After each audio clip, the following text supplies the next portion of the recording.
नौजवान पग्गां वाले बड़े चढ़दी उम्र के मुंडे ते ਉਹ ਇੰਡੀਅਨ ਸਟੇਟ ਨੇ ਕਤਲ ਕਰ ਬਾਅਦ ਵਿੱਚ ਦੂਜਾ ਨਵਾਂ ਦੌਰ ਆ ਗਿਆ ਵੀ ਨਸ਼ਿਆਂ ਰਾਹੀਂ ਮਾਰੋ ਨਸ਼ਿਆਂ ਨਾਲ ਮਾਰੋ। ਹੁਣ ਇੱਕ ਇਹ ਵੀ ਅੱਤਵਾਦ ਜਿਹਦਾ ਸ਼ਿਕਾਰ ਰਾਜਵੀਰ ਜਵੰਦਾ ਹੋਇਆ ਤੇ ਪੂਰੇ ਭਾਰਤ ਵਿੱਚੋਂ ਹਰ ਰੋਜ਼ ਇਹੋ ਜਿਹੀਆਂ ਵੀਡੀਓਜ਼ ਆਉਂਦੀਆਂ ਨੇ ਜਿਹੜੀਆਂ ਤਾਂ ਚਰਚਿਤ ਸ਼ਖਸੀਅਤਾਂ ਹੋਣ ਉਹਨਾਂ ਦੇ ਐਕਸੀਡੈਂਟਾਂ ਦੀ ਤਾਂ ਫੇਰ ਕੋਈ ਗੱਲ ਛਿੜ ਪੈਂਦੀ ਹੈ। ਦੂਜੇ ਜਿਹੜੇ ਐਕਸੀਡੈਂਟ ਹੁੰਦੇ ਆ ਇਹਨਾਂ ਢੱਠਿਆਂ ਕਰਕੇ ਤੇ ਗਾਵਾਂ ਕਰਕੇ ਉਹਨਾਂ ਤੇ ਤਾਂ ਲੋਕ ਸੋਸ਼ਲ ਮੀਡੀਆ ਤੇ ਹੱਥ ਛੱਡਦੇ, ਕਦੇ ਕਿਸੇ ਟੈਂਪੂ ਨੂੰ ਉਲਟਾ ਦਿੰਦੇ ਆ, ਕਦੇ ਕਿਸੇ ਸਕੂਟਰ ਵਾਲੇ ਨੂੰ, ਕਦੇ ਕਿਸੇ ਮੋਪੜ ਤੇ ਆਉਂਦੀ ਬੱਚੀ ਨੂੰ। ਜੋ ਕੁਝ ਇੱਥੇ ਵਾਪਰ ਰਿਹਾ ਇਹ ਇੱਕ ਟੈਰਰਿਜ਼ਮ ਆ, ਇਹ ਸੜਕੀ ਅੱਤਵਾਦ।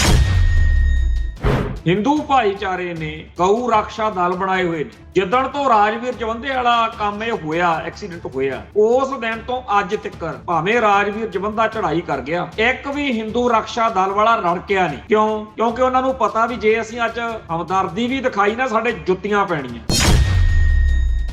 ਇਹ ਜਿਹੜੇ ਗਊ ਰੱਖਿਆ ਦਲ ਵਾਲੇ ਨੇ ਇਹ ਉਹ ਗੁੰਡੇ ਨੇ ਜਿਨ੍ਹਾਂ ਨੇ ਬੀਤੇ ਦੌਰ ਵਿੱਚ ਬਹੁਤ ਥਾਵਾਂ ਤੇ ਲੋਕਾਂ ਨੂੰ ਕੁੱਟਿਆ ਮਾਰਿਆ ਕਿ ਤੁਸੀਂ ਜੀ ਗਾਵਾਂ ਨੂੰ ਲੈ ਕੇ ਜਾ ਰਹੇ ਹੋ। ਹਾਲਾਂਕਿ ਭਾਰਤ ਵਿੱਚ ਗਾਂ ਦਾ ਜਿਹੜਾ ਮੀਟ ਜਿਹਨੂੰ ਬੀਫ ਕਿਹਾ ਜਾਂਦਾ ਉਹਦੇ ਸਭ ਤੋਂ ਵੱਡੇ ਸਪਲਾਇਰ ਜਿਹੜੇ ਆ ਉਹ ਹਿੰਦੂ ਨੇ, ਲਾਲੇ ਨੇ।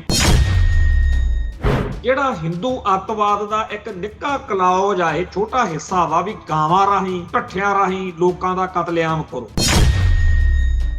ਪੁਰਾਤਨ ਦੌਰ ਵਿੱਚ ਗਊ ਦਾ ਜਿਹੜਾ ਮਾਸ ਆ ਉਹ ਖਾਂਦੇ ਰਹੇ ਆ ਜਿਹੜੇ ਪੁਰਾਤਨ ਸਾਰੇ ਇਹਨਾਂ ਦੇ ਵੱਡੇ ਵਡੇਰੇ ਹੋਏ ਨੇ। ਹੁਣ ਇਹਨਾਂ ਨੇ ਐਵੇਂ ਰੱਡੀ ਰੋਣਾ ਪਾਇਆ ਹੋਇਆ ਵੀ ਅਸੀਂ ਜੀ ਗਾਂ ਨੂੰ ਬੜਾ ਪਵਿੱਤਰ ਮੰਨਦਾ। ਕੋਈ ਪਵਿੱਤਰ ਪੁੱਤਰ ਨਹੀਂ ਮੰਨਦੇ ਇਹਨਾਂ ਦਾ। ਜਦੋਂ ਜੀ ਕਰਦਾ ਗਾਵਾਂ ਵੱਢਣ ਲੱਗ ਜਾਂਦੇ ਆ, ਜਦੋਂ ਜੀ ਕਰਦਾ ਇਹ ਲੋਕਾਂ ਨੂੰ ਇਸ ਬਹਾਨੇ ਕੁੱਟਣ ਲੱਗ ਜਾਂਦੇ ਆ। ਥਾਂ ਥਾਂ ਤੇ ਬੁੱਚੜਖਾਨੇ ਖੋਲੋ ਤੇ ਗਾਵਾਂ ਦਾ ਸਫਾਇਆ ਕਰੋ। ਇਹ ਤੋਂ ਬਗੈਰੇ ਕੰਮ ਲੋਟ ਆਉਣਾ ਨਹੀਂ। ਪਰ ਕਰੂ ਕੌਣ? ਸਾਡੇ ਇੱਥੇ ਪੰਜਾਬ ਦੀ ਸਰਕਾਰ ਆ ਜਿਹੜੀ ਆਮ ਆਦਮੀ ਪਾਰਟੀ ਵਾਲੀ, ਇਹਨਾਂ ਨੂੰ ਤਾਂ ਕੰਮ ਹੀ ਬੜੇ ਵੱਡੇ ਵੱਡੇ ਲੱਭੇ ਹੋਏ ਨੇ।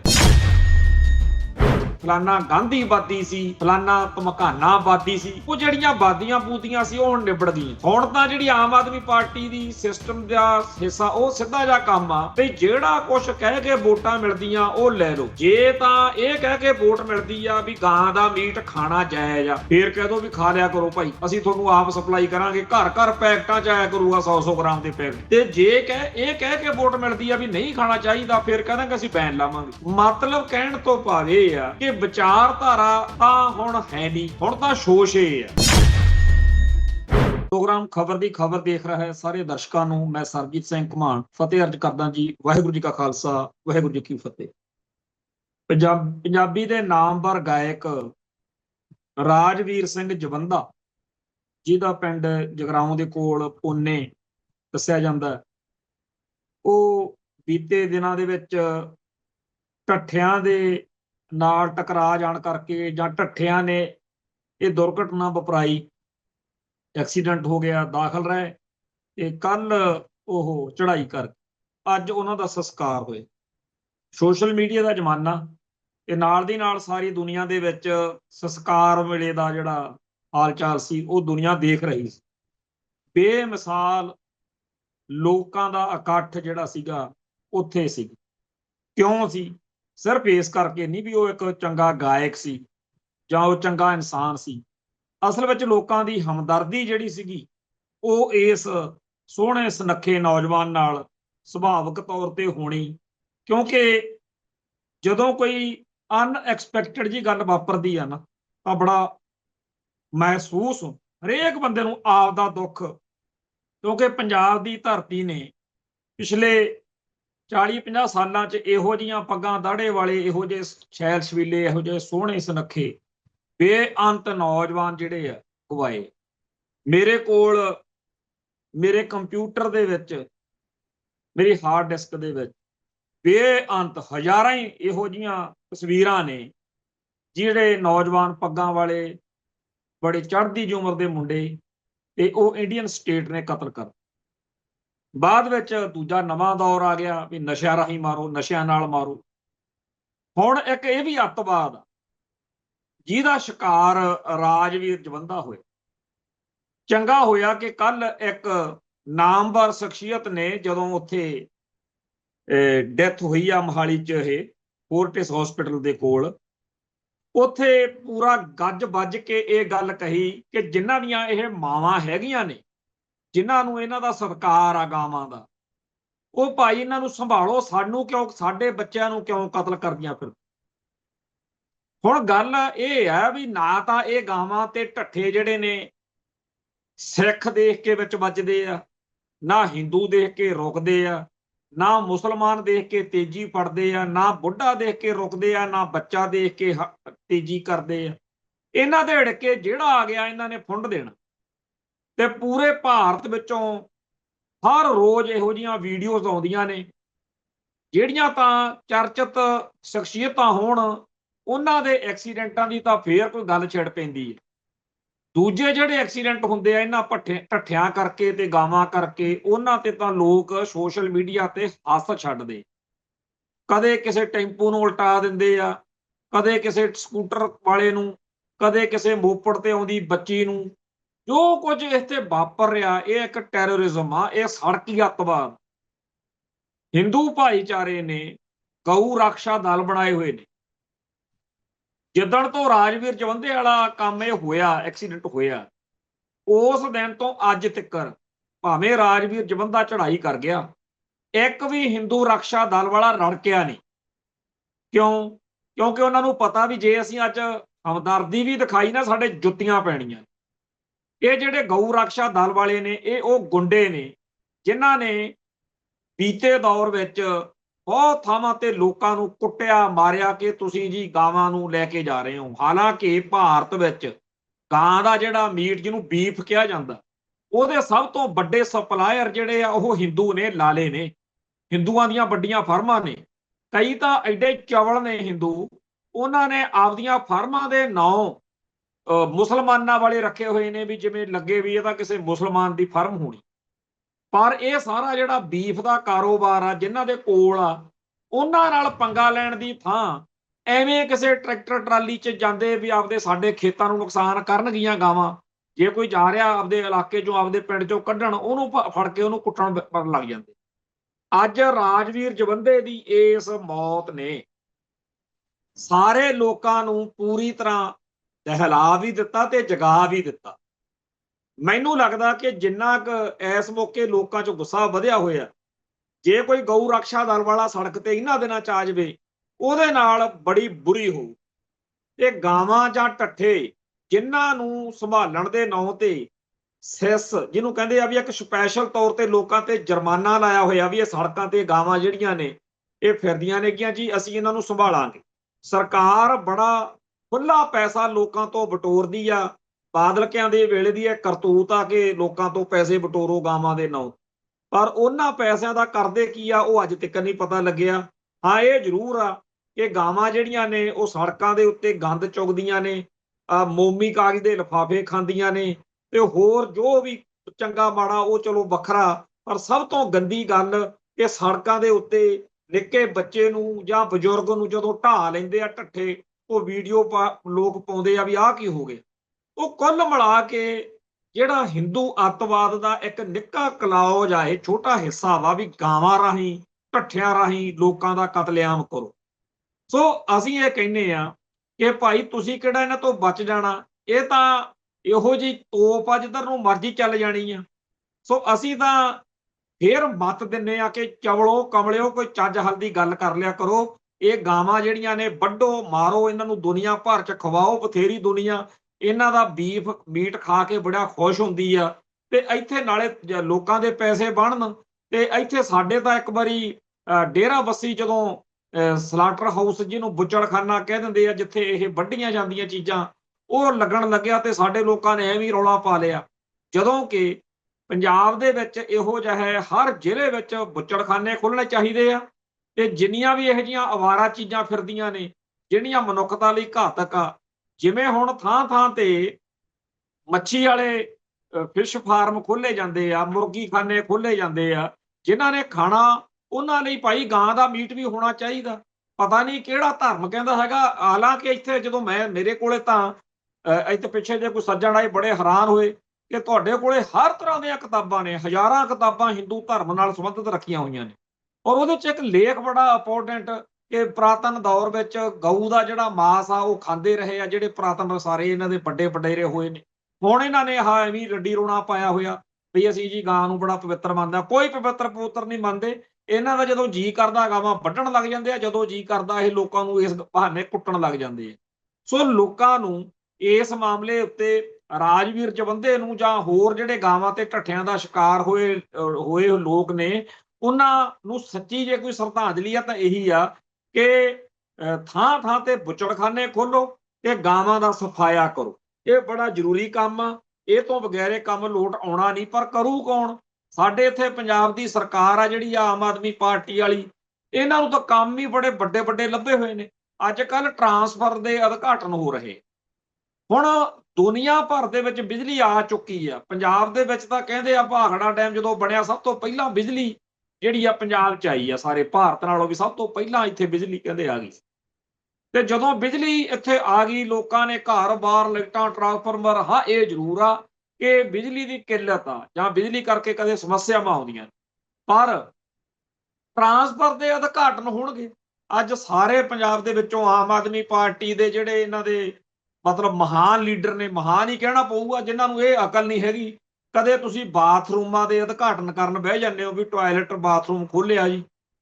ਦੱਸੋ, ਦੁਨੀਆ ਹੱਸਦੀ ਹੋਊਗੀ। ਅੱਜ ਗਲੋਬਲਾਈਜੇਸ਼ਨ ਹੋਈ ਹੋਈ ਆ ਤੇ ਜਦੋਂ ਕੈਨੇਡਾ, ਅਮਰੀਕਾ ਜਾਂ ਯੂਰਪੀਅਨ ਮੁਲਕਾਂ ਦੇ ਜਾਂ ਹੋਰਨਾਂ ਨਸਲਾਂ, ਮੁਲਕਾਂ, ਧਰਮਾਂ ਦੇ ਲੋਕ ਦੇਖਦੇ ਹੋਣਗੇ ਕਿ ਪੰਜਾਬ ਜਿੱਥੇ ਆ ਪੱਗਾਂ ਦਾੜੇ ਵਾਲੇ ਸਰਦਾਰ ਲੋਕ ਵੱਸਦੇ ਆ ਤੇ ਉੱਥੇ ਆਹ ਹਾਲ ਆ ਬਈ ਬਾਥਰੂਮਾਂ ਦੇ ਉਦਘਾਟਨ ਕੀਤੇ ਜਾਂਦੇ ਆ ਵੱਡੇ ਲੀਡਰਾਂ ਵੱਲੋਂ ਤੇ ਟਰਾਂਸਫਰ ਦੇ ਉਦਘਾਟਨ ਕੀਤੇ ਜਾਂਦੇ ਆ। ਅੱਜ ਇਸ ਗੱਲ ਦੇ ਉੱਤੇ ਜਿੰਨੀ ਵੀ ਇਹਨਾਂ ਨੂੰ ਲਾਹਨਤ ਪਾਈ ਜਾਵੇ ਵੀ ਟਰਾਂਸਫਰਾਂ ਦੇ ਉਦਘਾਟਨ ਕਰਦੇ ਫਿਰਦੇ ਆ, ਓਨੀ ਥੋੜੀ ਆ। ਪਰ ਇਹਨਾਂ ਨੂੰ ਕੋਈ ਸ਼ਰਮ ਹਿਆ ਨਹੀਂ ਹੈਗੀ।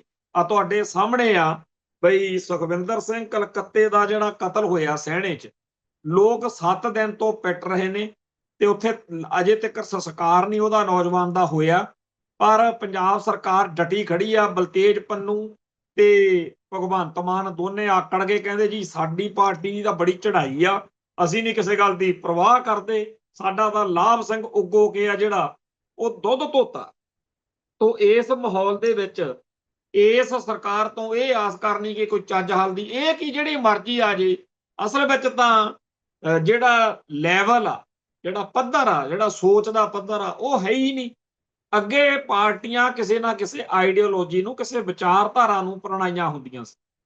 ਪੁਰਾਣੇ ਜਿੰਨੇ ਆਗੂ ਨੇ, ਆਪਾਂ ਉਹਨਾਂ ਬਾਰੇ ਜਦੋਂ ਗੱਲ ਕਰਦੇ ਹਾਂ ਵੀ ਫਲਾਨਾ ਗਾਂਧੀਵਾਦੀ ਸੀ, ਫਲਾਨਾ ਧਮਕਾਨਾਵਾਦੀ ਸੀ, ਉਹ ਜਿਹੜੀਆਂ ਵਾਦੀਆਂ ਬੂਦੀਆਂ ਸੀ ਉਹ ਹੁਣ ਨਿਬੜ ਗਈਆਂ। ਹੁਣ ਤਾਂ ਜਿਹੜੀ ਆਮ ਆਦਮੀ ਪਾਰਟੀ ਦੀ ਸਿਸਟਮ ਦਾ ਹਿੱਸਾ, ਉਹ ਸਿੱਧਾ ਜਿਹਾ ਕੰਮ ਆ ਵੀ ਜਿਹੜਾ ਕੁਛ ਕਹਿ ਕੇ ਵੋਟਾਂ ਮਿਲਦੀਆਂ ਉਹ ਲੈ ਲਓ। ਜੇ ਤਾਂ ਇਹ ਕਹਿ ਕੇ ਵੋਟ ਮਿਲਦੀ ਆ ਵੀ ਗਾਂ ਦਾ ਮੀਟ ਖਾਣਾ ਜਾਇਜ਼ ਆ, ਫੇਰ ਕਹਿ ਦੋ ਵੀ ਖਾ ਲਿਆ ਕਰੋ ਭਾਈ, ਅਸੀਂ ਤੁਹਾਨੂੰ ਆਪ ਸਪਲਾਈ ਕਰਾਂਗੇ। ਘਰ ਘਰ ਪੈਕਟਾਂ 'ਚ ਆਇਆ ਕਰੂਗਾ 100-100 ਗ੍ਰਾਮ ਦੇ ਪੈਕਟ। ਤੇ ਜੇ ਇਹ ਕਹਿ ਕੇ ਵੋਟ ਮਿਲਦੀ ਆ ਵੀ ਨਹੀਂ ਖਾਣਾ ਚਾਹੀਦਾ, ਫਿਰ ਕਹਿ ਦਾਂਗੇ ਅਸੀਂ ਬੈਨ ਲਾਵਾਂਗੇ। ਮਤਲਬ ਕਹਿਣ ਤੋਂ ਭਾਵ ਇਹ ਆ ਕਿ ਵਿਚਾਰਧਾਰਾ ਤਾਂ ਹੁਣ ਹੈ ਨਹੀਂ। ਹੁਣ ਤਾਂ ਸ਼ੋਸ਼ੇ ਆ। ਲਓ ਜੀ ਆਹ ਆਪਣਾ ਬਾਥਰੂਮ ਦਾ ਉਦਘਾਟਨ, ਆਹ ਲਓ ਜੀ ਟਰਾਂਸਫਰ ਦਾ ਉਦਘਾਟਨ। ਇਸ ਤਰੀਕੇ ਦੇ ਜਿਹੜੇ ਸ਼ੋਸ਼ੇ ਨੇ, ਇਹਨਾਂ ਦੇ ਰਾਹੀਂ ਆਪਾਂ ਇਥੋਂ ਇਸ ਸਿਸਟਮ ਤੋਂ ਕੀ ਭਾਲਦੇ ਆ। ਖੈਰ, ਇਸ ਮੁਲਕ ਦਾ ਸਮੁੱਚਾ ਨਿਜ਼ਾਮ ਜਿਨ੍ਹਾਂ ਬ੍ਰਾਹਮਣਵਾਦੀ ਗ੍ਰੰਥਾਂ ਤੋਂ ਪ੍ਰੇਰਨਾ ਲੈ ਕੇ ਚੱਲਦਾ, ਜਿਨ੍ਹਾਂ ਦਾ ਗੁਰਮਤ ਨਾਲ ਸਿੱਧਾ ਟਕਰਾਵ ਆ। ਗੁਰਮਤ ਜਿਸ ਸਾਰੇ ਕਾਸੇ ਨੂੰ ਮਨਮਤ ਕਹਿੰਦੀ ਆ, ਉਹ ਬ੍ਰਾਹਮਣਵਾਦ ਆ, ਉਹ ਹਿੰਦੂਤਾ ਵਾ। ਹੁਣ ਆਪਣੇ ਤੋਂ ਗਲਤੀ ਵੱਡੀ ਹੋ ਗਈ। ਆਪਾਂ ਉਸ ਕੌਮ ਨਾਲ ਜਾਂ ਉਹਨਾਂ ਲੋਕਾਂ ਨਾਲ 1947 ਮੌਕੇ ਰਹਿਣ ਦਾ ਫੈਸਲਾ ਕਰ ਲਿਆ ਜਿਨ੍ਹਾਂ ਦਾ ਧਰਮ, ਬੋਲੀ, ਸੱਭਿਆਚਾਰ ਬਾਕੀਆਂ ਨੂੰ ਖਾ ਜਾਣ ਵਾਲਾ, ਕਿ ਜਾਂ ਤਾਂ ਸਾਡੇ ਵਿੱਚ ਅਸੀਂ ਤੁਹਾਨੂੰ ਹੜੱਪ ਲੈਣਾ ਤੇ ਜਾਂ ਜਿਹੜਾ ਹੈਗਾ ਸਾਡੀ ਤੁਸੀਂ ਅਧੀਨ ਜੇ ਨਹੀਂ ਮੰਨਦੇ ਫਿਰ ਤੁਹਾਡਾ ਜੈਨੋਸਾਈਡ, ਕਤਲੇਆਮ। ਪਹਿਲਾਂ ਬਾਹਰੋਂ ਆਈ ਆਰੀਅਨ ਨਸਲ ਨੇ ਭਾਰਤ ਦੇ ਅਸਲ ਵਾਸੀਆਂ ਦਾ ਘਾਣ ਕੀਤਾ। ਜਿੰਨੇ ਕੁ ਮਾਰੇ ਗਏ, ਬਾਕੀਆਂ ਨੂੰ ਕਹਿਤਾ ਤੁਸੀਂ ਦਲਿਤ ਹੋ ਤੇ ਸ਼ੂਦਰ। ਹੁਣ ਹਜ਼ਾਰਾਂ ਸਦੀਆਂ ਬੀਤ ਗਈਆਂ, ਅੱਜ ਤੱਕਰ ਵੀ ਉਹਨਾਂ ਦਲਿਤਾਂ ਜਾਂ ਸ਼ੂਦਰਾਂ ਨੂੰ ਜਿਹੜੇ ਭਾਰਤ ਦੇ ਅਸਲ ਵਾਸੀ ਹੈ, ਉਹਨਾਂ ਦਾ ਜਿਉਣਾ ਦੁੱਭਰ ਕੀਤਾ ਪਿਆ। ਅੱਜ ਤੱਕ ਵੀ ਜਾਤੀ ਕਵੀ ਜਾਤੀ ਨਹੀਂ। ਅੱਜ ਤੱਕਰ ਵੀ ਇਹ ਹਾਲ ਆ ਕਿ ਸਾਰੇ ਭਾਰਤ ਵਿੱਚ ਇਸ ਧਰਤੀ ਦੇ ਅਸਲ ਵਾਸੀਆਂ ਦੇ ਛਿੱਤਰ ਪੈਂਦੇ ਤੇ ਇੰਨਾ ਮਾੜਾ ਹਾਲ ਆ ਵੀ ਚਾਹੇ ਕਿਸੇ ਨੂੰ ਰਾਸ਼ਟਰਪਤੀ ਬਣਾ ਦਿਓ, ਪਰ ਉਹ ਮੰਦਿਰ 'ਚ ਮੱਥਾ ਟੇਕਣ ਨਹੀਂ ਜਾਏਗਾ, ਤੇ ਜੇ ਜਾਏਗਾ ਤਾਂ ਉੱਥੇ ਉਹਨੂੰ ਦੁੱਧ ਨਾਲ ਧੋਤਾ ਜਾਏ। ਇੰਨੀ ਮਾੜੀ ਮਨੁੱਖ ਨਾਲ ਇਹ ਲੋਕ ਕਰਦੇ ਆ। ਕੁੱਤਾ ਤਾਂ ਮੰਦਿਰਾਂ 'ਚ ਜਾ ਕੇ ਜਾ ਸਕਦਾ, ਪਰ ਇੱਕ ਮਨੁੱਖ ਜਿਹੜਾ ਉਸ ਰੱਬ ਨੇ ਪੈਦਾ ਕੀਤਾ, ਫਿਰ ਲੋਕ ਜਿਹੜਾ ਇਹਨਾਂ ਦੇ ਰੱਬ ਤੋਂ ਮੁਨਕਰ ਕਿਉਂ ਨਾ ਹੋਣਗੇ, ਕਿਉਂ ਨਹੀਂ ਨਾਸਤਕ ਬਣਨਗੇ ਵੀ ਜੇ ਤੁਹਾਡਾ ਰੱਬ ਸਾਡੇ ਨਾਲ ਇੰਨੀ ਮਾੜੀ ਕਰਦਾ, ਅਸੀਂ ਤੁਹਾਡੇ ਰੱਬ ਤੋਂ ਲੈਣਾ ਕੀ ਹੈ। ਸੋ ਇਸ ਤਰ੍ਹਾਂ ਦੇ ਮਾਹੌਲ ਵਿੱਚ ਵੱਡੇ ਵੱਡੇ ਅਫਸਰਾਂ ਨਾਲ ਜੋ ਕੁੱਤੇ ਖਾਣੀ ਹੋ ਰਹੀ ਆ, ਉਹਦਾ ਇੱਕ ਨਮੂਨਾ ਇਹ ਆ ਕਿ ਹਰਿਆਣੇ ਦੇ ਇੱਕ ਦਲਿਤ ਆਈਪੀਐਸ ਅਫਸਰ ਬੜੀ ਵੱਡੀ ਪੋਸਟ ਤੇ ਸੀ, ਤੇ ਉਸ ਆਈਪੀਐਸ ਆਈਜੀ ਨੇ ਖੁਦਕੁਸ਼ੀ ਕਰ ਲਈ, ਤੇ ਉਹਦੀ ਘਰ ਵਾਲੀ ਆਈਏਐਸ ਵਾ, ਜਿਹੜੀ ਕਿ ਜਾਪਾਨ ਦੌਰੇ ਤੇ ਆਪਣੇ ਜਿਹੜਾ ਉੱਥੋਂ ਦਾ ਹਰਿਆਣੇ ਦਾ ਸੀਐਮ ਆ ਉਹਦੇ ਨਾਲ ਗਈ ਹੋਈ ਸੀ।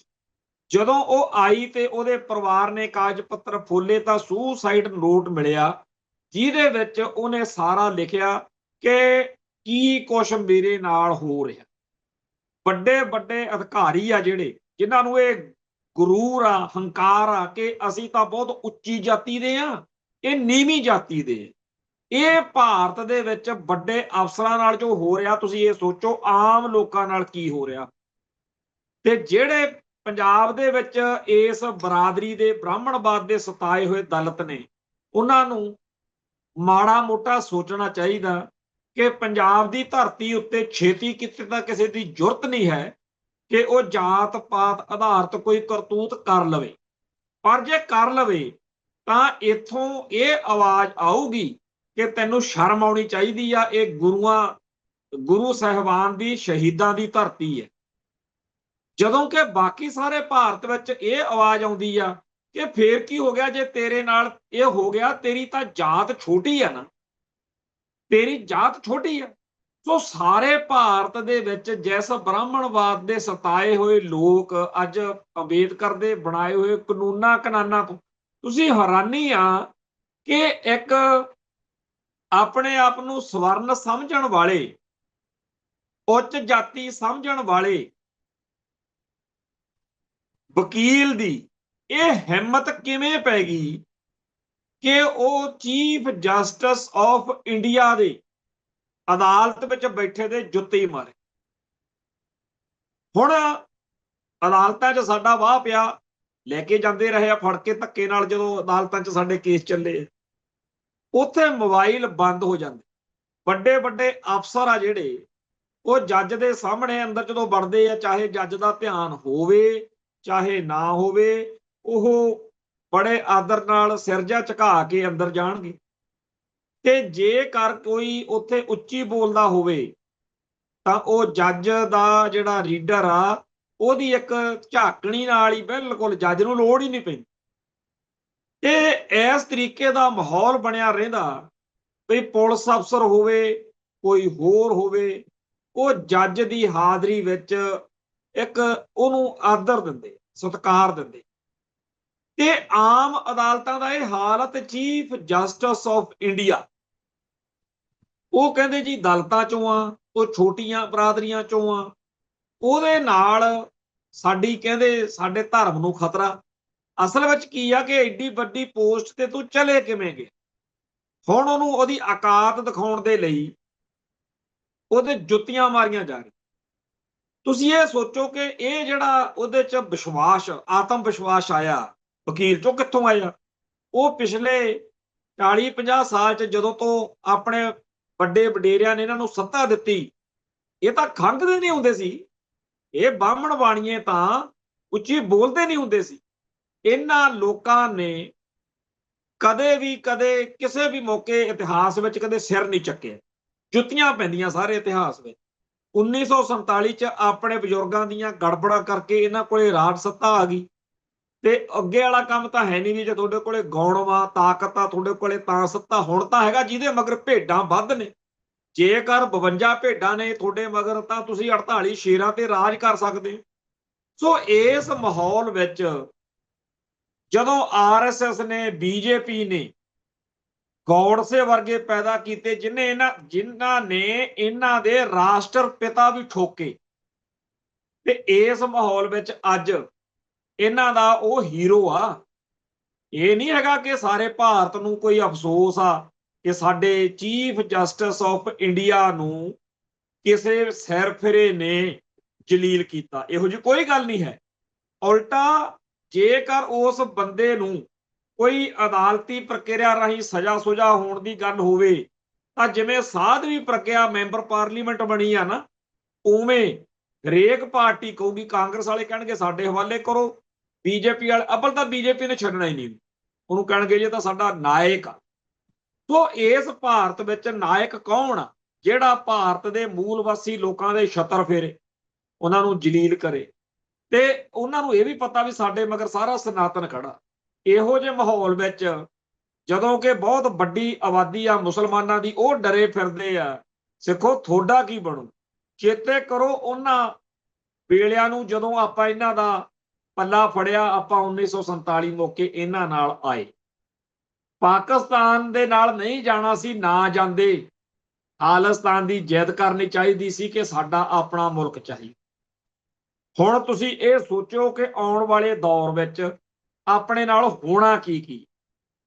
ਜਿੰਨਾ ਟਾਈਮ ਕੋਈ ਮਨੁੱਖ ਆਪਦੇ ਉੱਤੇ ਆ ਸਕਦੇ ਮਾੜੇ ਟਾਈਮ ਦਾ ਕਿਆਸ ਲਾ ਕੇ ਆਪਦੇ ਉਪਰਾਲੇ ਨਹੀਂ ਕਰਦਾ, ਉਹ ਮਰਦਾ ਹੀ ਮਰਦਾ।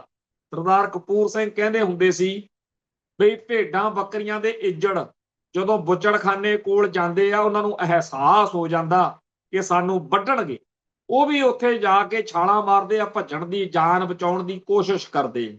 ਧੰਨ ਨੇ ਕਹਿੰਦੇ ਸਿੱਖ ਜਿਹੜੇ ਆਪਦੇ ਲੰਡੂ ਲੀਡਰਾਂ ਦੇ ਮਗਰ ਲੱਗ ਕੇ ਜੈ ਜੈਕਾਰ ਕਰਦੇ ਜਾਂਦੇ ਆ ਤੇ ਆਪਦੇ ਬਚਾਅ ਦਾ ਰਾਹ ਨਹੀਂ ਦੇਖਦੇ। ਹੁਣ ਸਾਨੂੰ ਚਾਅ ਚੜਾਇਆ ਪਿਆ ਕਿ ਜੀ ਫਲਾਨੇ ਨੂੰ ਆਪਾਂ ਸੱਤਾ ਦਵਾ ਦਿਓ, ਫਲਾਨੇ ਨੂੰ MP ਬਣਾ ਦਿਓ, ਫਲਾਨੇ ਨੂੰ MLA ਬਣਾ ਦਿਓ, ਫਲਾਨਾ ਮੁੱਖ ਮੰਤਰੀ ਬਣਾ ਦਿਓ। ਕੱਖ ਨਹੀਂ ਜੇ ਬਣਨਾ। ਹਕੀਕਤ ਇਹ ਆ ਕਿ ਉਹਨਾਂ ਨੂੰ ਕੁਰਸੀ ਤੇ ਸਿੱਖ ਬਿਠਾ ਕੇ ਸਿੱਖਾਂ ਦਾ ਕਤਲੇਆਮ ਕਰਨ ਦੇ ਲਈ ਇੱਕ ਖੂਬਸੂਰਤ ਮੌਕਾ ਚਾਹੀਦਾ, ਉਹ ਜਿਹਨੂੰ ਮਰਜ਼ੀ ਬਿਠਾ ਦਿਓ। ਹੁਣ ਜਿਹੜਾ ਇੰਡੀਅਨ ਸਿਸਟਮ ਦੇ ਵਿੱਚ ਸਭ ਤੋਂ ਗਏ ਗੁਜ਼ਰੇ ਬਾਹਮਣ ਬਾਣੀਏ ਨੂੰ ਵੀ ਇੰਨਾ ਆਤਮ ਵਿਸ਼ਵਾਸ ਆਇਆ ਹੋਇਆ ਕਿ ਚੱਲਦੀ ਅਦਾਲਤ ਵਿੱਚ ਚੀਫ ਜਸਟਿਸ ਆਫ ਇੰਡੀਆ ਦੇ ਛੱਤਰ ਮਾਰਦਾ, ਉੱਥੇ ਭਾਈ ਹੋਰ ਕਿਸੇ ਦਾ ਸੜਕ ਤੇ ਫਿਰਦੇ ਦੇ ਗਲ 'ਚ ਟਾਇਰ ਕਿਉਂ ਨਹੀਂ ਪੈਣਗੇ? ਕਿਹੜੇ ਚੱਕਰਾਂ 'ਚ ਤੁਰੇ ਫਿਰਦੇ ਆ? ਹਕੀਕਤ ਨੂੰ ਸਮਝ ਲਓ। ਐਵੇਂ ਹੀ ਹਮਾਰੇ ਭਾਈ ਹੈ, ਇਹ ਕੋਈ ਭਾਈ ਭੂਈ ਨਹੀਂ, ਇਹ ਬਹੁਤ ਗਰਕੀ ਹੋਈ ਕੌਮ ਆ। ਇਹ ਕੋਈ ਵੀ ਝੂਠ ਬੋਲ, ਅੱਗੇ ਨਹੀਂ ਕਹਿਤਾ ਸੀ ਅਖੇ ਜੀ ਪੰਜਾਬ ਦੇ ਵਿੱਚੋਂ ਹਿੰਦੂਆਂ ਦੀਆਂ ਰੇਲਾਂ ਭਰੀਆਂ ਹੋਈਆਂ ਆ ਰਹੀਆਂ ਨੇ, ਇਹਨਾਂ ਨੇ ਤਾਂ ਜੀ ਜ਼ਹਿਰ ਪਾਤੀ ਟੈਂਕੀਆਂ 'ਚ ਦਿੱਲੀ ਦੀਆਂ ਪਾਣੀ ਵਾਲੀਆਂ, ਕਿਹਾ ਸੀ ਕਿ ਨਹੀਂ?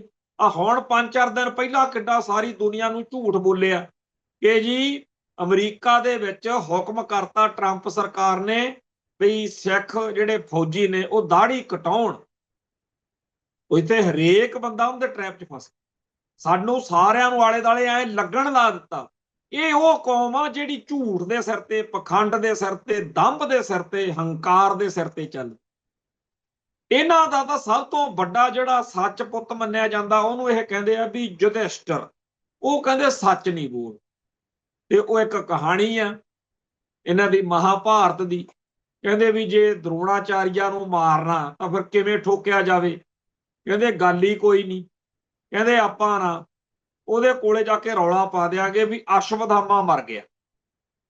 ਉਹ ਕਹਿੰਦੇ ਵੀ ਵੱਧ ਤੋਂ ਵੱਧ ਯੁਧਿਸ਼ਟਰ ਨੂੰ ਪੁੱਛੂਗਾ ਉਹ, ਤੇ ਉਹ ਯੁਧਿਸ਼ਟਰ ਕਹਿ ਦੇਵੇ ਵੀ ਹਾਂ ਅਸ਼ਵਥਾਮਾ ਮਰ ਗਿਆ, ਤੇ ਮਗਰੋਂ ਹੌਲੀ ਕੁ ਦਿਨੇ ਕਹਿ ਦੇਵੇ ਹਾਥੀ। ਤੇ ਜਦੋਂ ਉਹ ਹਾਥੀ ਕਵੇ ਵੀ ਹਾਥੀ ਅਸ਼ਵਥਾਮਾ ਦਾ ਮਰ ਗਿਆ ਵਾ, ਤਾਂ ਉਹ ਕਹਿੰਦਾ ਜਦ ਨੂੰ ਆਪਾਂ ਉੱਥੇ ਜਿਹੜੇ ਹੈਗੇ ਆ ਢੋਲਕੀਆਂ ਬਾਜੇ ਖੜਕਾ ਕੇ ਉਹ ਹਾਥੀ ਨਹੀਂ ਸੁਣ ਦੇਣਾ, ਤੇ ਓਨੀ ਗੱਲ ਸੁਣ ਕੇ ਉਹਦਾ ਦਿਲ ਟੁੱਟ ਜੂਗਾ। ਤੇ ਫਿਰ ਜਦੋਂ ਕਿਸੇ ਦਾ ਦਿਲ ਟੁੱਟਿਆ ਹੋਵੇ ਫਿਰ ਤਾਂ ਮਾਰਨਾ ਸੌਖਾ ਹੀ ਆ। ਉਹੀ ਕਰਤੂਤ ਕੀਤੀ, ਅਸ਼ਵਥਾਮਾ ਹੋਤੋਂ ਕਹਿ ਕੇ ਅਗਲਿਆਂ ਨੇ ਆਪਦਾ ਕੰਮ ਕੱਢ ਲਿਆ। ਇਵੇਂ ਹੀ ਜਿਹੜੇ ਆਪਣੀ ਕੌਮ ਦੇ ਜਜ਼ਬਾਤ ਨੇ ਉਹਨਾਂ ਨੂੰ ਬੇਦਿਲ ਕਰਨਾ। ਜਦੋਂ ਕੋਈ ਬੰਦਾ ਚੜ੍ਹਦੀ ਕਲਾ ਦੇ ਵਿੱਚ ਹੋਵੇ, ਉਹਦੇ ਰੌਂਗਟੇ ਹੀ ਹੋਰ ਹੁੰਦੇ। ਉਹ ਨਹੀਂ ਦੇਖਦਾ ਕਿ ਸਾਹਮਣੇ ਅੱਗ ਆ, ਕੰਧ ਆ, ਪਹਾੜ, ਨਦੀ ਆ, ਨਾਲਾ। ਉਹ ਬੇਖੌਫ ਹੋ ਕੇ ਉਹ ਸਿਰ ਲੱਥ ਸੂਰਮਾ ਬਣ ਕੇ ਕੌਮ ਲਈ ਲੜਦਾ। ਪਰ ਜਦੋਂ ਕੋਈ ਬੰਦਾ ਬੇਦਿਲ ਹੋ ਜੇ, ਦੋ ਚਿੱਤੀ 'ਚ ਪੈ ਜੇ, ਇੱਕ ਗੱਲ ਸੁਣਾਈ ਜਾਂਦੀ ਆ ਵੀ ਕੋਈ ਕਾਰ ਤੇ ਜਾਂਦੇ ਸੀ, ਸਾਹਮਣੇ ਇੱਕ ਖਰਗੋਸ਼ ਸਾਹਾ ਇੱਕਦਮ ਇੱਕ ਪਾਸੋਂ ਸੜਕ ਤੇ ਭੱਜ ਕੇ ਆ ਗਏ। ਡਰਾਈਵਰ ਨੇ ਬ੍ਰੇਕ ਲਾਉਣੀ ਚਾਹੀ ਤੇ ਉਹਨੇ ਅੱਧ ਜਿਹੇ ਚੋਂ ਆ ਕੇ ਉਹਨੇ ਵੀ ਦੇਖ ਲਿਆ ਵੀ ਲਾਈਟਾਂ ਪੈਂਦੀਆਂ, ਕਾਰ ਆ ਗਈ। ਖਰਗੋਸ਼ ਨੇ ਸਹੇ ਨੇ ਪਹਿਲਾਂ ਸੋਚਿਆ ਮੈਂ ਅੱਗੇ ਲੰਘ ਜਾਊਂ, ਫਿਰ ਉਹਨੂੰ ਲੱਗਿਆ ਨਹੀਂ ਮੈਂ ਲੰਘ ਨਹੀਂ ਸਕਦਾ, ਫਿਰ ਉਹਨੇ ਪਿੱਛੇ ਨੂੰ ਜਦ ਨੂੰ ਉੱਪਰ ਦੀ ਕਾਰ ਲੰਘ ਗਈ, ਫਿਸ ਗਿਆ, ਮਰ ਗਿਆ। ਉਹ ਜਿਹੜੇ ਕਾਰ ਵਾਲੇ ਸੀ ਆਪਸ ਵਿੱਚ ਹੀ ਗੱਲਾਂ ਕਰਨ ਬਈ ਜੇ ਇਹ ਸਿੱਧਾ ਚਲੇ ਜਾਂਦਾ ਇਹਨੇ ਬਚ ਜਾਣਾ ਸੀ, ਇਹਨੂੰ ਇਹਦੀ ਦੋ ਚਿੱਤੀ ਨੇ ਮਰਵਾਇਆ। ਆਪਣੀ ਕੌਮ ਨੂੰ ਵੀ ਉਹ ਦੋ ਚਿੱਤੀ ਚ ਲਿਆਉਣਾ ਚਾਹੁੰਦੇ ਆ ਕਿ ਆਪਾਂ ਆਪਦੇ ਦੋਸਤਾਂ ਨੂੰ ਦੁਸ਼ਮਣ ਮੰਨ ਲਈਏ। ਦੁਨੀਆ ਭਰ ਦੇ ਵਿੱਚ ਇੰਡੀਆ ਤੋਂ ਬਗੈਰ, ਹਿੰਦੂ ਤੋਂ ਬਗੈਰ ਸਿੱਖਾਂ ਦਾ ਕੋਈ ਦੁਸ਼ਮਣ ਨਹੀਂ। ਬਾਕੀਆਂ ਦੀ ਸਾਡੇ ਨਾਲ ਕੀ ਨਫ਼ਰਤ ਹੋ ਸਕਦੀ ਆ, ਕੀ ਵੈਰ ਹੋ ਸਕਦਾ, ਪਰ ਇਹ ਚਾਹੁੰਦੇ ਆ ਕਿ ਦੁਨੀਆ ਭਰ ਦੇ ਵਿੱਚ ਹਰੇਕ ਕੌਮ, ਧਰਮ, ਨਸਲ ਦੇ ਲੋਕ ਸਿੱਖਾਂ ਨੂੰ ਨਫ਼ਰਤ ਕਰਨ।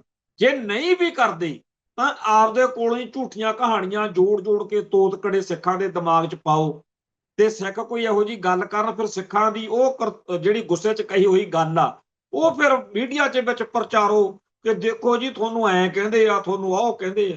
ਸੋ ਇਹ ਬੜੀ ਚਵਲ ਕੌਮ ਆ। ਐਵੇਂ ਇਹਨਾਂ ਦੇ ਤੁਸੀਂ ਸੋਚਦੇ ਹੋ ਵੀ ਇਹ ਬੜੇ ਬੀਬੇ ਜੇ ਨੇ, ਬੜੇ ਭੋਲੇ ਜੇ ਨੇ।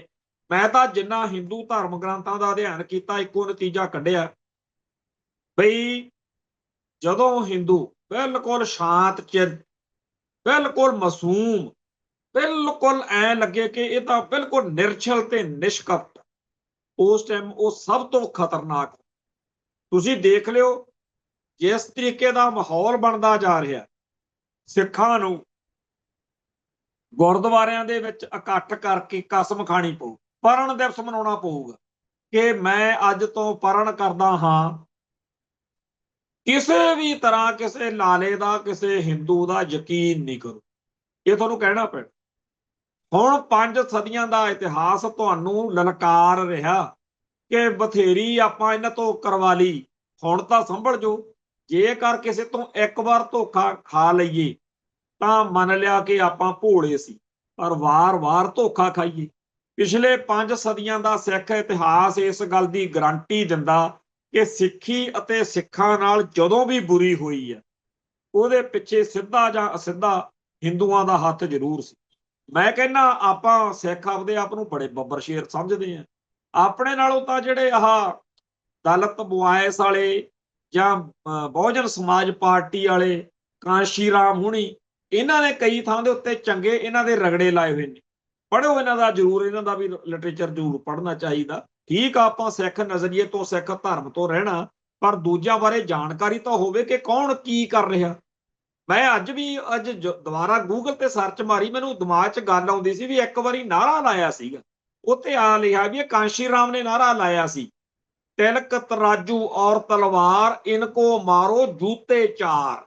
ਮਤਲਬ ਕਿ ਭਾਰਤ ਦੇ ਮੂਲ ਵਾਸੀ ਲੋਕਾਂ ਨੂੰ ਉਹਨਾਂ ਨੇ ਲਲਕਾਰਿਆ ਸੀ ਕਿ ਤਿਲਕ, ਤਰਾਜੂ ਔਰ ਤਲਵਾਰ, ਜਾਣੀ ਕਿ ਤਿਲਕ ਲਾਉਣ ਵਾਲੇ ਬਾਹਮਣ, ਤਿਲਕ ਤਰਾਜੂ ਵਪਾਰੀ ਬਾਹਮਣ ਬਾਣੀਆਂ ਜਿਹੜਾ ਹੈਗਾ ਬਾਣੀਆਂ ਵਰਗ, ਤੀਜਾ ਖੱਤਰੀ ਜਿਹਨੂੰ ਕਹਿੰਦੇ ਆ, ਤਿਲਕ ਤਰਾਜੂ ਔਰ ਤਲਵਾਰ ਇਨਕੋ ਮਾਰੋ ਜੂਤੇ ਚਾਰ। ਇਹ ਜੁੱਤੀ ਮਾਰਨ ਦੀ ਗੱਲ ਨਹੀਂ ਸੀਗੀ।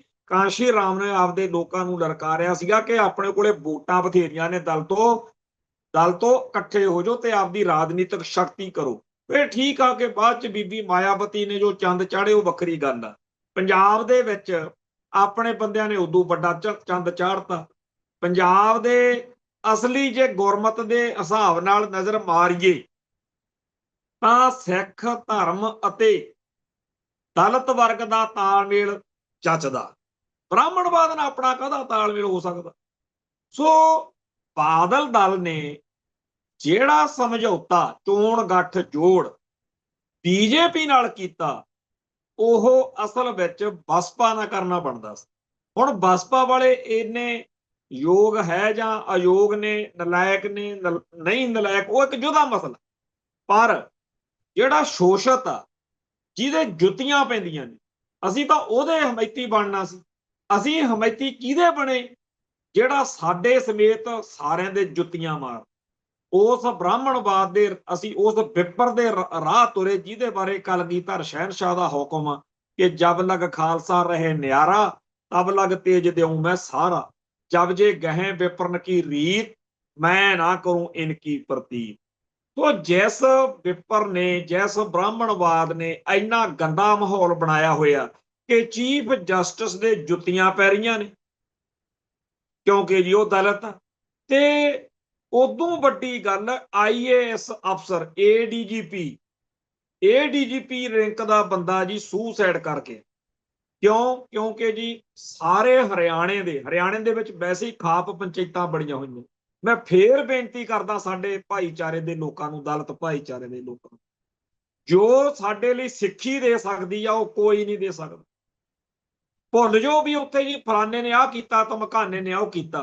कुछ लोग हुंदे आ हर थां ते माड़े बंदे हुंदे ਭੈੜੇ ਲੋਕ ਹੁੰਦੇ ਆ ਬਾਹਮਣਵਾਦ ਜਿਨ੍ਹਾਂ ਦੇ ਦਿਮਾਗ 'ਚ ਕੁੱਤੇ ਦਿਮਾਗ 'ਚ ਬੜਿਆ ਹੋਇਆ ਨਾ ਜਿਨ੍ਹਾਂ ਦੇ ਗੰਦੇ ਦਿਮਾਗ 'ਚ ਉਹ ਚਾਰ ਚਵਲਾਂ ਪਿੱਛੇ ਤੁਸੀਂ ਪੂਰੀ ਸਿੱਖੀ ਨੂੰ ਪੂਰੇ ਸਿੱਖ ਧਰਮ ਨੂੰ ਨਾ ਐਵੇਂ ਦੋਸ਼ੀਆਂ ਵਾਲੇ ਕਟਹਿਰੇ 'ਚ ਖੜਾ ਕਰੋ। ਸਿੰਘ ਸਜੋ ਸਿੱਖ ਫਲਸਫੇ ਨੂੰ ਧਾਰਨ ਕਰੋ ਸਿੱਖ ਧਰਮ ਦੀਆਂ ਸਿੱਖ ਸਮਾਜ ਦੀਆਂ ਖੁਸ਼ੀਆਂ ਤੇ ਭਰੋਸਾ ਹਾਸਲ ਕਰੋ ਤੁਹਾਡੇ ਲਈ ਸਭ ਦਰਵਾਜ਼ੇ ਖੁੱਲੇ ਆ। ਬਾਹਮਣਵਾਦ ਨੂੰ ਤੁਸੀਂ 1 ਕਰੋੜ ਸਾਲ ਮੰਨੀ ਜਾਓ ਪੂਜੀ ਜਾਓ ਉਹਦੇ ਭਰੋਸਾ ਜਿੱਤੀ ਜਾਓ ਤੁਹਾਡੇ ਨਾਲ ਆਹੀ ਹੋਣਾ ਜਿਹੜਾ ADGP ਨਾਲ ਹੋਇਆ ਜਿਹੜਾ ਇੱਥੇ ਰਾਸ਼ਟਰਪਤੀਆਂ ਨਾਲ ਹੁੰਦਾ ਜਿਹੜਾ ਚੀਫ ਜਸਟਿਸ ਆਫ ਇੰਡੀਆ ਨਾਲ ਹੁੰਦਾ। ਇੱਧਰ ਤਾਂ ਕਹਿੰਦੇ ਕਹਾਉਂਦੇ ਬੰਦੇ ਜਿਹੜੇ ਨੇ ਵੱਡੀਆਂ ਪੋਸਟਾਂ ਤੇ ਬੈਠੇ ਵੱਡੀਆਂ ਪੋਸਟਾਂ ਤੇ ਅਕਾਲ ਤਖਤ ਸਾਹਿਬ ਦੇ ਜਥੇਦਾਰ ਕਿਹੜੀਆਂ ਬਰਾਦਰੀਆਂ ਚੋਂ ਨਹੀਂ ਬਣੇ ਤੇ ਜਦੋਂ ਇੱਥੇ ਅੰਮ੍ਰਿਤਸਰ ਜਾਂ ਸ਼੍ਰੋਮਣੀ ਗੁਰਦੁਆਰਾ ਪ੍ਰਬੰਧਕ ਕਮੇਟੀ ਜਾਂ ਹੋਰ ਸਾਡੇ ਸਿੱਖ ਅਦਾਰਿਆਂ 'ਚ ਨਜ਼ਰ ਮਾਰਦੇ ਆ ਸਿੱਖਾਂ ਦੇ ਵਿੱਚ ਜਿਹੜੇ ਆਪਣੇ ਕਾਸ਼ਤਕਾਰ ਵਰਗ ਆ ਜੱਟ ਜ਼ਿਮੀਂਦਾਰ ਵਰਗ ਉਹਨਾਂ ਦੇ ਘਰਾਂ ਦੇ ਵਿੱਚ ਇੱਕ ਮਾੜਾ ਮੰਦਭਾਗਾ ਰੁਝਾਨ ਆਇਆ ਬਈ ਉਹ ਲੋਕ ਬਹੁਤੇ ਜੱਟ ਸਿੱਖਾਂ ਦੇ ਬੱਚੇ ਜਿਹੜੇ ਮੁੰਡੇ ਆ ਉਹ ਪਤਤ ਹੁੰਦੇ ਜਾ ਰਹੇ ਮੂੰਹ ਸਰ ਮਨਾ ਰਹੇ ਮਾੜੀ ਗੱਲ ਪਰ ਸ਼੍ਰੋਮਣੀ ਗੁਰਦੁਆਰਾ ਪ੍ਰਬੰਧਕ ਕਮੇਟੀ ਸਮੇਤ ਸਿੱਖਾਂ ਦੇ ਹਰ ਅਦਾਰੇ ਵਿੱਚ ਨੌਕਰੀ ਕਰਨ ਲਈ ਕੀਰਤਨੀਆਂ ਕਥਾਕਾਰ ਢਾਡੀ ਰਾਗੀ ਪ੍ਰਚਾਰਕ ਬਣਨ ਲਈ ਸਾਬਤ ਸੂਰਤ ਹੋਣਾ ਅਮਰਤਾਰੀ ਹੋਣਾ ਜ਼ਰੂਰੀ ਹੈ। ਇਸ ਕਰਕੇ ਜਦੋਂ ਵੀ ਕੋਈ ਗੱਲ ਕਰਦਾ ਮੈਂ ਹੈਰਾਨ ਹੋ ਜਾਂਦਾ ਕਿ ਬਹੁਤੇ ਜ਼ਿਆਦਾ ਜਿਹੜੇ ਗ੍ਰੰਥੀ ਰਾਗੀ ਕਥਾਕਾਰ ਪ੍ਰਚਾਰਕ ਮੈਨੇਜਰ ਦਰਬਾਰ ਸਾਹਿਬ ਫਲਾਨਾ ਇਹ ਕਿਹੜੀਆਂ ਬਰਾਦਰੀਆਂ ਚੋਂ ਆ ਗੈਰ ਕਾਸ਼ਤਕਾਰ ਬਰਾਦਰੀਆਂ ਚੋਂ ਆ ਨਵਾਂ ਅਕਾਲੀ ਦਲ ਬਣਿਆ ਗਿਆਨੀ ਹਰਪ੍ਰੀਤ ਸਿੰਘ ਪ੍ਰਧਾਨ ਬਣੇ ਕਿੰਨਾ ਚੋਂ ਆ ਪਤਾ ਕਰੋ। ਐਵੇਂ ਹਰ ਵੇਲੇ ਬਾਹਮਣਵਾਦ ਦੇ ਟ੍ਰੈਪ 'ਚ ਫਸ ਕੇ ਕਹੀ ਜਾਣਾ ਕਿ ਸਿੱਖੀ ਜਿਹੜੀ ਆ ਜੀ ਉਹ ਦਲਤਾਂ ਨਾਲ ਆਹ ਕਰਦੀ ਆ ਵਾਹ ਕਰਦੀ ਆ। ਹਾਂ ਮੰਨ ਸਕਦੇ ਆ ਵੀ ਕਦੇ ਕਿਸੇ ਮਾੜੇ ਬੰਦੇ ਨੇ ਜਿਹਦੇ ਉੱਤੇ ਸਿੱਖੀ ਦਾ ਰੰਗ ਨਹੀਂ ਚੜਿਆ ਉਹਨੂੰ ਤਾਂ ਗੁਰੂ ਪਾਤਸ਼ਾਹ ਵੀ ਧੱਕਾ ਹੀ ਮਾਰਦੇ ਆ ਸਿੱਖੀ ਕਿਹੜਾ ਉਹਨੂੰ ਬੜਾ ਮਾਣ ਦਿੰਦੀ ਆ ਕਿ ਤੂੰ ਬੜਾ ਚੰਗਾ। ਸੋ ਸਾਡੇ ਸਾਰਿਆਂ ਦੇ ਮਨ ਵਿੱਚ ਇਹ ਗੱਲ ਹੋਣੀ ਚਾਹੀਦੀ ਆ ਕਿ ਦਲਿਤ ਵਰਗ ਦਾ ਸਿੱਖ ਸਮਾਜ ਤੋਂ ਬਗੈਰ ਕਿਤੇ ਕੋਈ ਓਟ ਆਸਰਾ ਨਹੀਂ। ਸਾਡੇ ਸ਼੍ਰੋਮਣੀ ਗੁਰਦੁਆਰਾ ਪ੍ਰਬੰਧਕ ਕਮੇਟੀ ਨੂੰ ਜਾਂ ਸਾਡੀਆਂ ਸਿੱਖ ਸੰਸਥਾਵਾਂ ਨੂੰ ਸਾਰੇ ਭਾਰਤ ਵਿੱਚ ਇੱਕ ਕੰਮ ਕਰਨਾ ਚਾਹੀਦਾ ਸੀ। 9ਵੇਂ ਪਾਤਸ਼ਾਹ ਦੇ ਸ਼ਹੀਦੀ ਦਿਹਾੜੇ ਮੌਕੇ ਹਰ ਸੂਬੇ 'ਚ ਹਰ ਬੋਲੀ 'ਚ ਉੱਥੋਂ ਦੇ ਵਿੱਚ ਉੱਥੇ ਇਹ ਲਿਖ ਕੇ ਇਤਿਹਾਸ ਵੰਡਣਾ ਚਾਹੀਦਾ ਲੋਕਾਂ ਨੂੰ ਪ੍ਰੇਰਨਾ ਚਾਹੀਦਾ।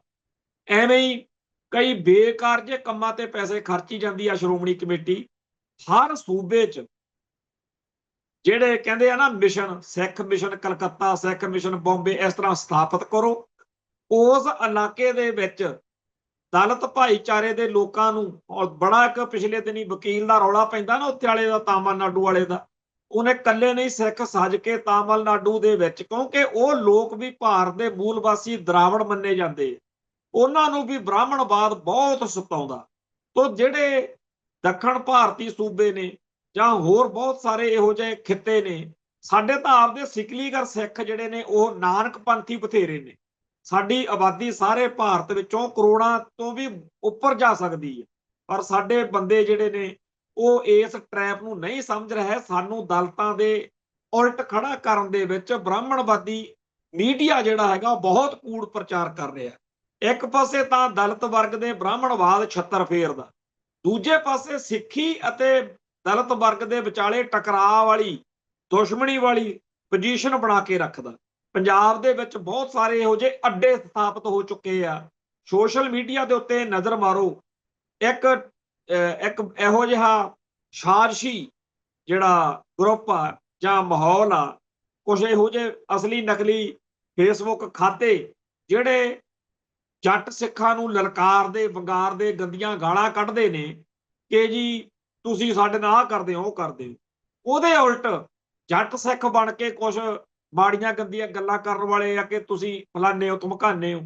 ਨਾ ਤਾਂ ਇਹ ਜਿਹੜੇ ਦਲਿਤਾਂ ਵੱਲੋਂ ਬੋਲਦੇ ਆ ਇਹ ਸਿੱਖ ਨੇ, ਤੇ ਨਾ ਹੀ ਜਿਹੜੇ ਜੱਟਾਂ ਵੱਲੋਂ ਆਈਡੀਆਂ ਤੋਂ ਬੋਲ ਰਹੇ ਆ ਉਹ ਸਿੱਖ ਨੇ। ਅਸਲ ਵਿੱਚ ਉਹ ਸਿੱਖੀ ਦਾ ਜਲੂਸ ਕੱਢਣ ਵਾਲਾ ਸੋਸ਼ਲ ਮੀਡੀਆ ਤੇ ਇੱਕ ਨਕਲੀ ਲੜਾਈ ਪੈਦਾ ਕੀਤੀ ਜਾ ਰਹੀ। ਸੋ ਇਹ ਸਾਰੀਆਂ ਗੱਲਾਂ ਦੇ ਉੱਤੇ ਚਰਚਾ ਕਰਕੇ ਸਾਡੀ ਕੌਮ ਨੂੰ ਇਸ ਮੌਕੇ, ਜਦੋਂ ਕਿ ਸਾਡਾ ਜਿਹੜਾ ਦਲਿਤ ਵਰਗ ਦੇ ਨਾਲ ਇੱਕ ਲੰਮਾ ਰਿਸ਼ਤਾ, ਜਦੋਂ ਬਾਬੇ ਨਾਨਕ ਦਾ 10ਵੇਂ ਪਾਤਸ਼ਾਹ ਦਾ ਸਾਰਾ ਦੇਖਦੇ ਕਰਦੇ ਆ, ਉੱਥੋਂ ਸਪਸ਼ਟ ਆ ਗੱਲ। ਤੇ ਜਦੋਂ 1920 ਦੇ ਵਿੱਚ ਬ੍ਰਾਹਮਣਵਾਦੀਆਂ ਦਾ ਕਬਜ਼ਾ, ਕਿਉਂਕਿ ਜਦੋਂ ਮਹਾਰਾਜਾ ਰਣਜੀਤ ਸਿੰਘ ਤੋਂ ਬਾਅਦ ਸਾਡੇ ਧਰਮ ਦਾ, ਸਾਡੇ ਰਾਜ ਦਾ ਤਪ ਤੇਜ ਘਟਿਆ ਤਾਂ ਬੜੀਆਂ ਗੜਬੜਾਂ ਆਈਆਂ। ਦਰਬਾਰ ਸਾਹਿਬ ਦੇ ਵਿੱਚ ਵੀ ਬਹੁਤ ਸਾਰੀਆਂ ਕੁਰੀਤੀਆਂ ਆ ਗਈਆਂ ਸੀ। ਉਹਨਾਂ ਚੋਂ ਇੱਕ ਇਹ ਵੀ ਸੀ ਵੀ ਜੀ ਚੌਥੇ ਪੌੜੇ ਦੇ ਸਿੰਘ, ਦਲਿਤ ਵਰਗ ਦੇ ਸਿੰਘ, ਇਹਨਾਂ ਨੂੰ ਜੀ ਜਿਹੜਾ ਹੈ ਦਰਬਾਰ ਸਾਹਿਬ ਦੇ ਵਿੱਚ ਸਿਰਫ ਦਿਨੇ ਦਿਨੇ 12 ਤੋਂ 2 ਦੇ ਵਿਚਾਲੇ ਜਾ ਸਕਦੇ ਆ। ਇਹ ਜੀ ਪ੍ਰਸ਼ਾਦ ਨਹੀਂ ਇਹਨਾਂ ਦਾ ਕਬੂਲ ਹੋ ਸਕਦਾ। ਤੇ ਇੱਥੇ ਜਲਿਆਂਵਾਲੇ ਬਾਗ ਕੋਲੇ ਇਹਨਾਂ ਦਾ ਇਕੱਠ ਹੋਇਆ 1920 ਚ। ਸਾਰੇ ਉਹ ਬਰਾਦਰੀਆਂ ਦੇ ਸਿੱਖਾਂ ਦੇ ਨਾਲ ਕੌਣ ਸੀ? ਅੱਜ ਮਾਰੀ ਜਾਂਦੇ ਆ ਕਈ ਜਿਹੜੇ ਰੌਲਾ ਪਾਉਣ ਵਾਲੇ ਸ਼ਰਾਰਤੀ ਬੰਦੇ ਆ, ਅੱਜ ਉਹ ਜੋ ਮਰਜ਼ੀ ਕਹਿਣ, ਉਦੋਂ ਕਹਿੰਦੇ ਕਹਾਉਂਦੇ ਜੱਟ ਜ਼ਿਮੀਂਦਾਰ ਕਹਿੰਦੇ ਅਸੀਂ ਨਾਲ ਆ ਤੁਹਾਡੇ।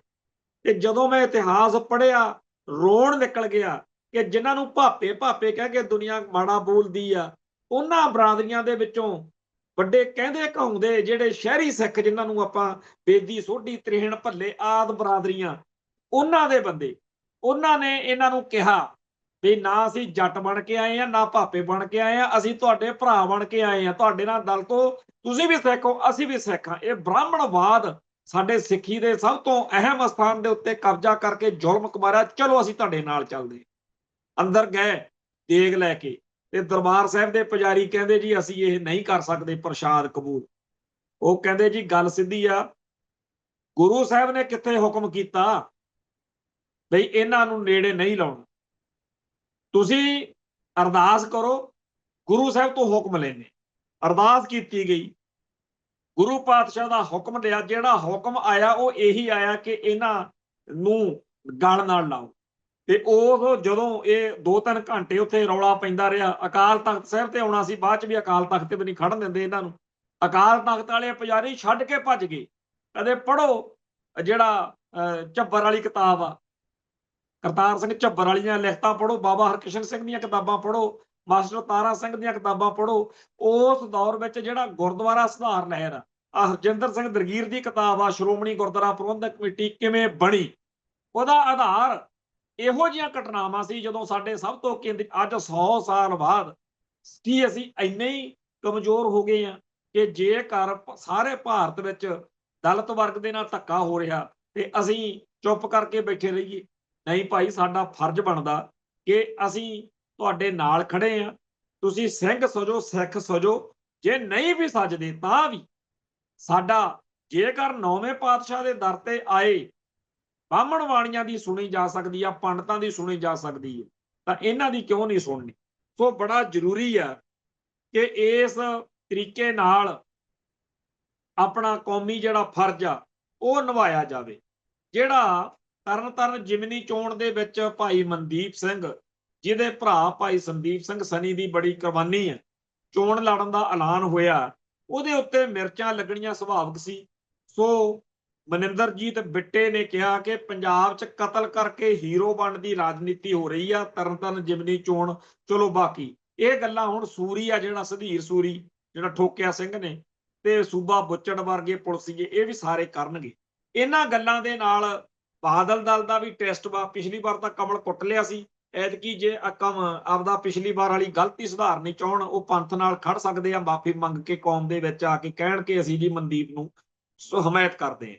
ਪਰ ਮੈਂ ਗੱਲ ਇਹ ਕਰਨ ਲੱਗਿਆ ਇਹ ਮਨਿੰਦਰਜੀਤ ਬਿੱਟਾ ਜਿਹੜੇ ਗੱਲ ਕਹਿ ਰਿਹਾ ਕਿ ਕਤਲ ਕਰਕੇ ਹੀਰੋ, ਇਹ ਗੱਲ ਜਦੋਂ ਭਾਈ ਰਣਜੀਤ ਸਿੰਘ ਨੂੰ ਜਥੇਦਾਰ ਬਣਾਇਆ ਸੀ ਉਦੋਂ ਵੀ ਕਹਿੰਦੇ ਸੀ ਕਿ ਜੀ ਉਹ ਤਾਂ ਕਾਤਲ ਆ, ਉਹਨੇ ਗਰਜਨਾ ਠੋਕਿਆ। ਭਾਈ ਇਹ ਕਾਤਲ ਜਾਂ ਕਤਲ ਵਾਲੀ ਗੱਲ ਤੁਹਾਡੇ ਆਊਟਸਾਈਡਰ ਲਈ ਹੋ ਸਕਦੀ, ਸਾਡੀ ਕੌਮ ਦੇ ਉਹ ਨਾਇਕ ਨੇ। ਹਰ ਉਹ ਸ਼ਖਸ, ਹਰ ਉਹ ਸਿੱਖ ਜਿਹੜਾ ਪੰਥ ਲਈ ਕੌਮ ਲਈ ਕੁਝ ਕਰਦਾ, ਸਾਡਾ ਨਾਇਕ ਆ। ਸਾਡੇ ਨਾਇਕ ਉਹ ਨਹੀਂ ਹੈਗੇ ਜਿਹੜੇ ਭਾਰਤ ਮਾਤਾ ਦੇ ਝੁੱਡੂ ਨੇ, ਜਿਹੜੇ ਕੇਸਾਧਾਰੀ ਹਿੰਦੂ ਆ। ਸਾਡੇ ਨਾਇਕ ਉਹ ਨੇ ਜਿਹੜੇ ਪੰਥ ਨੂੰ ਤੇ ਪੰਜਾਬ ਨੂੰ ਸਮਰਪਿਤ ਨੇ, ਜਿਹੜੇ ਖਾਲਿਸਤਾਨ ਨੂੰ ਸਮਰਪਿਤ ਹੋਣ, ਜਿਹੜੇ ਖਾਲਸੇ ਦੀ ਚੜ੍ਹਦੀ ਕਲਾ ਲਈ ਸੋਚਦੇ ਹੋਣ। ਸਾਡੇ ਲਈ ਉਹ ਨਾਇਕ ਨੇ। ਅਸੀਂ ਉਹਨਾਂ ਨਾਇਕਾਂ ਦਾ ਸਤਿਕਾਰ ਕਰਾਂਗੇ। ਤੇ ਇਸ ਮਾਹੌਲ ਦੇ ਵਿੱਚ ਜਦੋਂ ਕਿ ਸਟੈਪ ਦਰ ਸਟੈਪ ਸਾਰੀ ਦੁਨੀਆ 'ਚ ਖਾਲਿਸਤਾਨ ਦੇ ਝੰਡੇ ਬੁਲੰਦ ਹੋ ਰਹੇ ਨੇ, ਸਾਨੂੰ ਯਕੀਨ ਆ ਕਿ ਇੱਕ ਦਿਨ UNO ਦੇ ਵਿੱਚ ਖਾਲਿਸਤਾਨ ਦਾ ਝੰਡਾ ਝੂਲੂਗਾ। ਉਸ ਦਿਨ ਦੀ ਉਡੀਕ ਵਿੱਚ ਤੇ ਆਸ ਵਿੱਚ ਫਤਿਹ ਅਰਜ ਕਰਦੇ ਹਾਂ ਜੀ। ਨਾਨਕ ਨਾਮ ਚੜ੍ਹਦੀ ਕਲਾ, ਤੇਰੇ ਭਾਣੇ ਸਰਬੱਤ ਦਾ ਭਲਾ। ਵਾਹਿਗੁਰੂ ਜੀ ਕਾ ਖਾਲਸਾ, ਵਾਹਿਗੁਰੂ ਜੀ ਕੀ